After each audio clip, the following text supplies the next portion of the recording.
د احساس ټي وي درنو لیدونکو سلامونه، هیله د ټول به روغ او جوړ اوسئ او د یو سالم او روغ صحت جامه به پر تن ولرئ.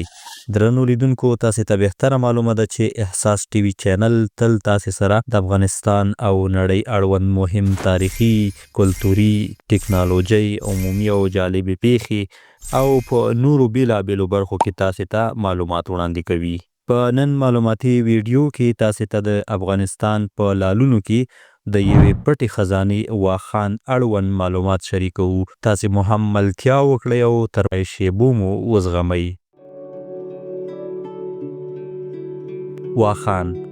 واخان د افغانستان په شمال ختیځ کې 350 کیلومتره اوږده دنګه سیمه ده چې د واخان دهلیز په نامه هم یادیږي.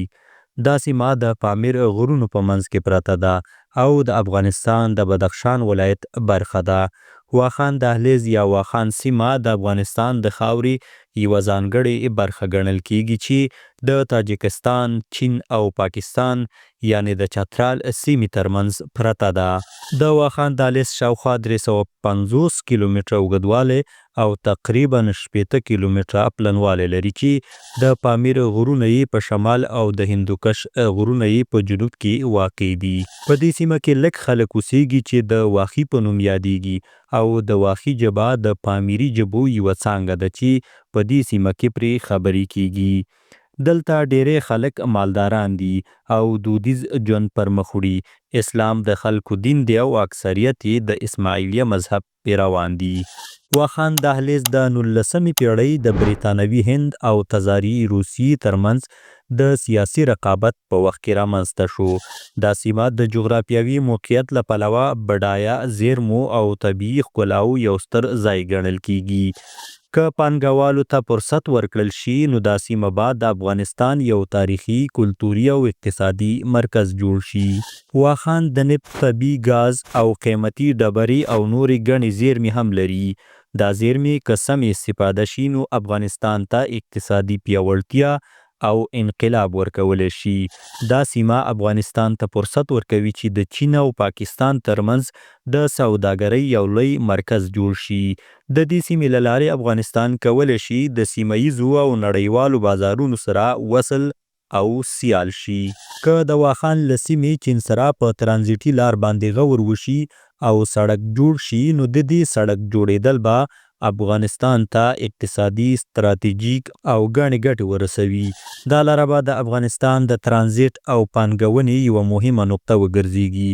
دا کار به نه یوازې د سیمې خلکو ته کاري فرصتونه برابر کړي بلکې د افغانستان نړیوال حیثیت لوړوي او دا هیواد به د منځنۍ اسیا او جنوبي اسیا ترمنځ یوه مهمه نقطه شي. خو بل لور ته د دې سړک پر جوړېدو یې چین ته هم ګټې رسیږي چې دوی به هم منځنۍ اسیا، جنوبي اسیا او ایران سره مستقیمه اړیکه ټینګه کړي. چین به د افغانستان له لارې د ایران سمندرونو ته هم لاسرسی پیدا کړي چې نړیوال تجارت ته به یې وده وکړي. افغانستان د ګاز، معدني زیرمو او قیمتي ډبرو غني سرچینې لري. دا سړک به چین ته دا فرصت ورکړي چې له دې زیرمو ګټه واخلي. دا لاره به چین ته اسانه او ارزانه ترانزیټي مسیر برابر کړي. د دې لارې به چین ترانزیټي عواید هم ولري. چین به د افغانستان، پاکستان او ایران بازارونو ته اسانه لاسرسی هم پیدا کړي چې صادرات او واردات به یې لا پسې غښتلي او ډیر شي. که چیرې چین سره دا سړک ونښلول شي دا سړک به چین ته د افغانستان د اوبو له سرچینو څخه د برېښنا پروژو لپاره ښه فرصت پیدا کړي. چین به وکولی شي له هند، روسیې او لویدیځو هیوادونو سره په سیمه کې رقابتي برلاسي پیدا کړي. واخان سیمې ته که دولت او نړیوالې ټولنې پام وکړي نو دا سیمه نه یوازې د افغانستان اقتصاد ته وده ورکولی شي بلکې نړیوال سیلانیان به هم راجذب کړي. باید وویل شي چې واخان له هغه سیمو څخه ده چې د طبیعت، تاریخ او ځانګړي کلتور یو بېساري ننداره بلل کېدلی شي او د افغانستان روښانه راتلونکې ورپورې تړلې ده. مننه چې موږ سره وئ. تاسې هم احساس ټي وي چینل خوښ او سبسکرایب کړئ. د بلې راتلونکي معلوماتي ویډیو تر خپرولو ښې چارې. د الله پامان.